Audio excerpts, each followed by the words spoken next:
नमस्ते दोस्तों, financial market solution channel में आप सभी का दिल से स्वागत करता हूं। आज एक हम बहुत इम्पोर्टेंट रिपोर्ट के ऊपर बात करने वाले हैं। वो रिपोर्ट मीडिया में बहुत ही ज़्यादा वायरल हो रही, वो है म्यूचुअल फंड के बारे में। आप सभी जानते हैं म्यूचुअल फंड में जो होता है जनरल कॉमन रिटेलर्स या फिर इन्वेस्टर जिनको इन्वेस्टमेंट नहीं आती या फिर इन्वेस्टमेंट के बारे में ज़्यादा डिटेल नहीं जानते, वो लोग इन्वेस्ट करते हैं जो भरोसेमंद इन्वेस्ट म्यूचुअल फंड्स है उनके पास। बैंक्स हो सकते हैं, एचएनआईज़ हो सकते हैं या फिर कुछ ऐसे हेवी वेट कंपनीज़ जो कंपनियाँ मार्केट में इन्वेस्टमेंट म्यूचुअल फंड के द्वारा शेयर मार्केट में करती है। तो बहुत सारे अलग-अलग म्यूचुअल फंड्स होते हैं, कुछ इक्विटी, कुछ डेबिट, कुछ मनी मार्केट, कुछ हाइब्रिड, कुछ पेंशन, कुछ इंडेक्स और कुछ सेक्टरल इंडेक्स वाले। अभी ये सब अलग-अलग इन्वेस्टमेंट में हार्ड एंड मनी होता है रिटेलर्स का, और रिटेलर्स क्या करता है एसआईपी के ज़रिए धीरे-धीरे अपना पैसा जो होता है इसमें डालते जाता है। कोई अपने-अपने बजट के हिसाब से अपना-अपना कोई सेविंग करते हैं, कोई 1000, कोई 5000, कोई 10000 और उसका कैलकुलेशन अलग-अलग निकलता है। तो कुछ सालों में इन सब में बहुत बड़ा बदलाव हुआ है। आप सभी को मालूम है अभी एल्गोरिथम और मार्केट में एआई टूल्स और इन सब एडवांस टेक्नोलॉजी की वजह से मार्केट में डे बाय डे ट्रेडिंग करना बहुत आसान हो चुका है, और इसी का एक एडवांस सेटअप है quant mutual fund. Quant mutual fund होते हैं, बेसिकली क्या होता है वो हम समझने की कोशिश करते हैं, जिसमें एनालिसिस जो होता है ऑटोमेटिक लेवल पे होता है। क्वांट में कोई भी ह्यूमन या फिर कोई भी मैनेजमेंट काम नहीं करता, यहाँ पे पूरी तरह से एक सिस्टम काम करता है।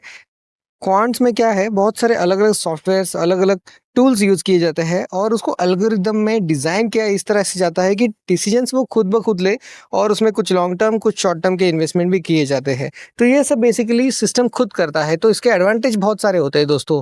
इसमें इमोशंस नहीं होते हैं, इसमें ट्रांसपेरेंसी पूरी तरह से होती है, यहाँ पे कोई पार्शियलिटी नहीं हो सकती, डिसिप्लिन होता है और कंसिस्टेंसी एग्जीक्यूशन होता है। अगर हम कंपेयर करेंगे एक्टिव फंड मतलब जो रेगुलर फंड होते हैं और क्वांट फंड्स के बारे में, तो यहाँ पे मल्टीबैगर होने के चांसेस एक्टिव फंड में बहुत कम होते हैं। अगर वही कंपेयर करेंगे क्वांटम फंड में, तो यहाँ पे ह्यूमंस नहीं होता है, इसलिए यहाँ पे इमोशंस नहीं है, और इमोशंस नहीं है वहाँ पे एग्जैक्ट एक्यूरेट डिसीजंस लिए जाते हैं, और यहाँ पे हिस्टोरिकल परफॉर्मेंस के बेस पे लिया जाता है एक्टिव फंड में।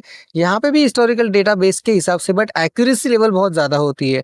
यहाँ पे फंड मैनेजर्स उसका उसके जजमेंट के हिसाब से, उनके इम्पोर्टेंस के हिसाब से डिसीजन लेते हैं, बट क्वांटम यहाँ पे पूरी तरह से डेटाबेस डेटा एनालिसिस के ऊपर ही डिसीजन लेता है। उदाहरण के तौर पे समझ लेते हैं दोस्तों, अगर आपने 20,000 का एसआईपी पिछले 10 साल में किया होता क्वांट फंड के द्वारा, तो अगर आप देख सकते हो टॉप 10 जो म्यूचुअल फंड्स है उसमें क्वांट फंड जो है बहुत ज़्यादा एग्रेसिवली रिटर्न्स देते हैं। पिछले 10 साल का ये रिकॉर्ड है दोस्तों। अगर आप क्वांट स्मॉल कैप फंड की बात करेंगे तो 10 साल जिन्होंने इन्वेस्ट किया था उनको एक रिकॉर्ड है दोस्तों। अगर आप क्वांट स्मॉल कैप फंड की बात करेंगे तो 10 साल जिन्होंने इन्वेस्ट किया था उनको 1 करोड़ टैक्स मिल चुके होते 27 पर के हिसाब से। वही दूसरा भी देखेंगे आप तो टैक्स सेवर फंड है, उसमें भी 26% के हिसाब से रिटर्न है। तीसरा निपॉन के हिसाब से है, और चौथा फिर अगेन क्वांट फंड। मतलब टॉप 10 में से पहले 3 तो क्वांट फंड ही आते हैं जिनका ज़्यादा से ज़्यादा मार्केट पे इफेक्ट दिखा जाता है। स्मॉल कैप हो, मिड कैप हो या फिर लार्ज कैप हो, इसमें अलग-अलग लेवल पे अलग-अलग क्वांट फंड में इन्वेस्टमेंट किया जाता है। आइए थोड़ा सा जान लेते हैं रिपोर्ट जो आज आई है या हेडलाइन बन चुकी है क्वांट म्यूचुअल फंड के बारे में। संदीप टंडन जो ऑनर है क्वांट फंड्स के, उनके ऊपर सेबी ने रेड डाली थी फ्राइडे को, उनके 2 ऑफिसेज में, जहाँ पे वो है मुंबई और हैदराबाद में, और दोनों के ऊपर यहाँ पे सस्पेक्ट पाया गया है, कुछ यहाँ पे कुछ फ्रॉड देखा गया, और जिसपे सेबी का बहुत ज़्यादा ध्यान था। सेबी अभी जो पहले जैसा माहौल था वैसा नहीं रहा दोस्तों। अभी सेबी का जो है हर जगह पे कंट्रोल है, सेबी का हर जगह रडार पे स्मॉल कैप, मिड कैप, अब सर्किट या लोअर सर्किट वाली कंपनियां, इन सब पे बहुत ज़्यादा ध्यान रहता है। तो म्यूचुअल फंड पे भी उनका बहुत ज़्यादा ध्यान था। तो सेबी में ये कंपनी जो है एस्टेब्लिश हुई थी 2017 में, उनको लाइसेंस मिला था म्यूचुअल फंड का। जब ये एस्टेब्लिश हुई थी तब उनका मार्केट का स्टार्टअप था 100 करोड़ का, और ये 2019 में देखते देखते 90,000 करोड़ दोस्तों, 90,000 करोड़ तक पहुंच गया है। और उनके पास स्मॉल कैप, मिड कैप और लार्ज कैप वाले अलग अलग स्कीम्स, 26 स्कीम्स उनके पास है, और उसमें उन्होंने अब तक 54 लाख पोर्टफोलियो बनाए हुए हैं। तो ये बहुत बड़ी बात है। संदीप टंडन जी ओन करते हैं म्यूचुअल फंड, फंड वो मैनेज कर रहे हैं, और ये जो हो रहा है बहुत बड़े लेवल पे हो रहा है। म्यूचुअल फंड में इतना बड़ा कंपनी का ग्रोथ होना छोटी बात नहीं होती दोस्तों, और पिछले 5 सालों में उन्होंने रिकॉर्ड तोड़ बिजनेस किया है, प्रॉफिट भी बहुत अच्छा कमाया है, कंपनी बहुत ज़्यादा डे बाय डे ग्रोइंग भी है। आइए समझते हैं प्रॉब्लम कहाँ पे हुआ है। फ्रंट रनिंग ये केस यहाँ पे देखा गया है। फ्रंट रनिंग मतलब क्या? फ्रंट रनिंग का मतलब यहाँ पे वर्ड वाइज मत लीजिएगा। इसका मतलब होता है कि इंटरनली, मतलब म्यूचुअल फंड में कोई प्रॉब्लम नहीं है। जो उन लोगों ने इन्वेस्ट किया है, लॉन्ग टर्म के लिए इन्वेस्ट किया है, डेफिनेटली उन्हें बने रहना चाहिए।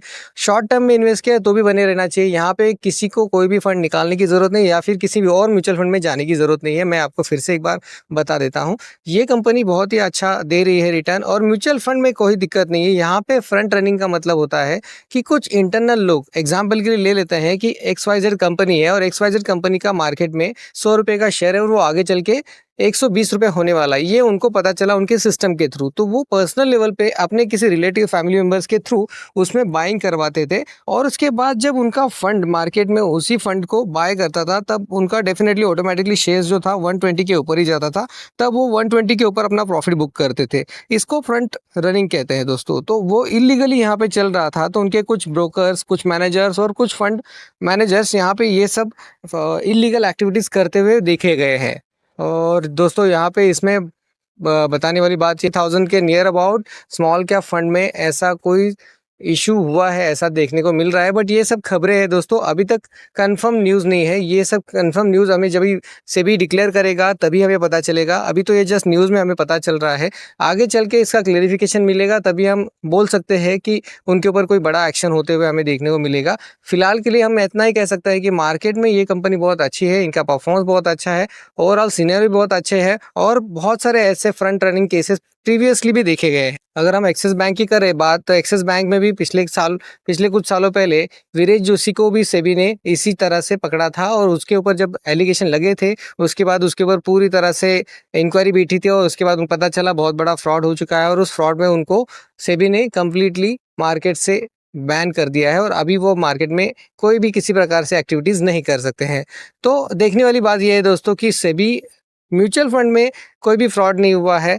म्यूचुअल फंड एक क्लियर बिजनेस है, बिजनेस में कोई दिक्कत नहीं है। यहाँ पे फ्रॉड हुआ है इंडिविजुअल लेवल पे, जो नहीं होना चाहिए था। तो ये नियर अबाउट 30 करोड़ का यहाँ पे आइडेंटिफाई किया गया है। तो हो सकता है ये 20 या 30 करोड़ जो भी अमाउंट है आगे चल के हमें पता चलेगी, और ये जो भी चीज़ें हैं हमें ट्रांसपेरेंटली हमें पता चलेगी सेबी द्वारा। तब तक के लिए दोस्तों हम इस रिपोर्ट को सिर्फ एक पर्सनल लेवल पे देखेंगे, ना कि म्यूचुअल फंड लेवल के ऊपर।